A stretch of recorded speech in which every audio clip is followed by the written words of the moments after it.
Listen to a lecture in a geology class. Imagine standing deep inside a limestone cave and seeing a thick stone pillar that connects the ceiling to the floor. At first glance, it may look like a solid structure that formed all at once. In fact, such a pillar usually develops through an extremely slow process involving moving water and dissolved minerals. The process begins above the cave, where rainwater passes through soil and absorbs carbon dioxide.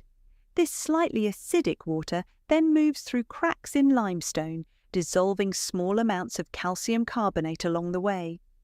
When the water finally reaches an open cave chamber, conditions change. Some of the dissolved carbon dioxide escapes into the cave air, causing a small amount of calcium carbonate to come out of solution. If the mineral is left on the ceiling, a stalactite begins to grow downward.